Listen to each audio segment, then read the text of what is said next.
Today's short is being brought to you by Goya Foods. If it's Goya, it has to be good.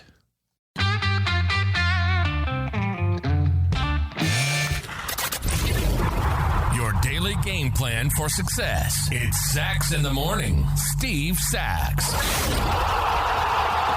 Hi, everyone. Steve Sax here with Sax in the Morning. And today is Wednesday, the 30th of November. And this week has been a week of self-motivation. Now, I can't say it enough. You can't hear it or read it or watch it enough.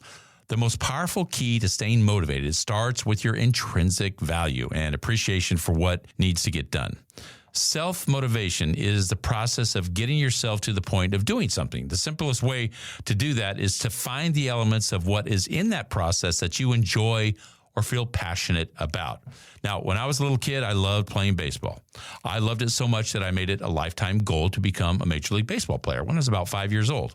Did I love everything about the process to get to that point? No, not exactly. For example, I hated those damn minor league bus trips. Say some of them were 20 hours. They were the worst. I couldn't stand for the lack of money that was in the minor leagues, even for basic sustenance to go out and get something to eat. $3 a day when I first started in the minor leagues.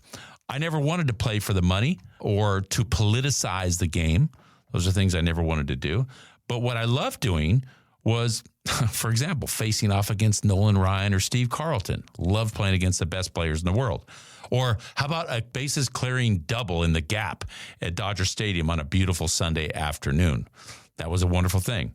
Or be an example for kids all over the country. Sometimes I get cards and letters to this day from kids, not even from this country, even from out of the country, that said, yeah, I wore number 3 when I was a kid because I liked watching you play. You talk about something that is gratifying. It certainly is, even now. Was I always motivated to do the things I needed to do? Well, not exactly.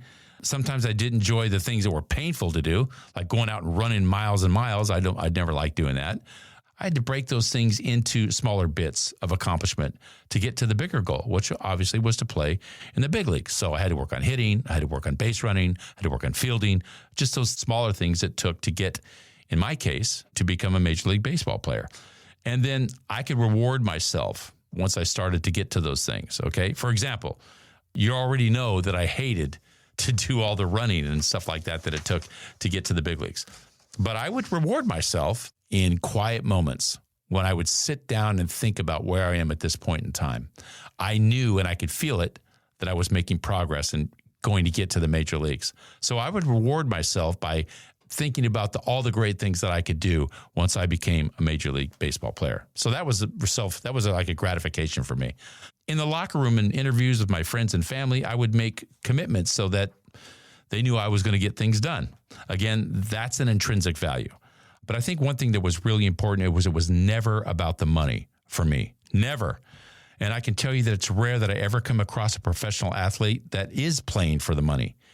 We do what we do and we excel at it because we love it and we wanted to do it. I can tell you, I never hit a base hit down the right field line and said, well, if I turn this single into a double or a triple, I'm going to make more money.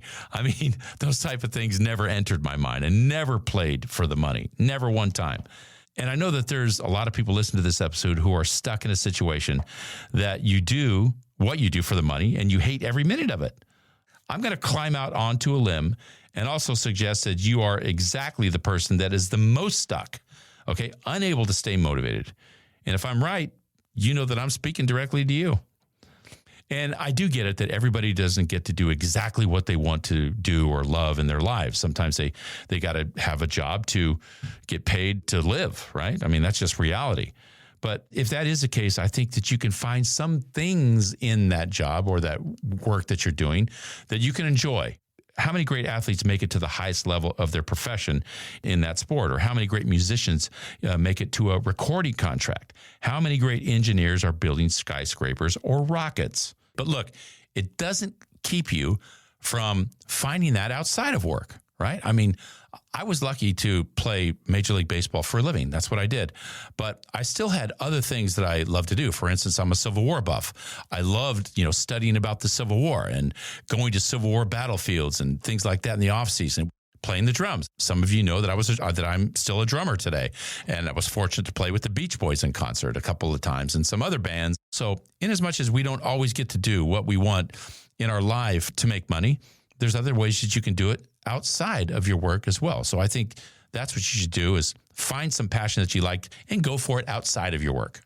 So I'm going to close today on a few quotes from people that are self-motivators. And these are some leaders in the field of motivation, and I want to share these with you. So the first one here is from Les Brown. He's a great speaker. I've heard Les Brown speak before. He's amazing. And Les Brown said this. He said, "Don't waste time bathing in the negative experience. Spin your energy and focus your attention on moving on. Take the lesson from the hardship and use it in the future." Love that from Les Brown. How about for some of our younger listeners? This is from Christopher Robin and Winnie the Pooh. How about this one?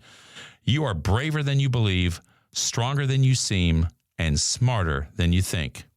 I like that, especially from those little characters, right? And lastly, this is from the great Tony Robbins.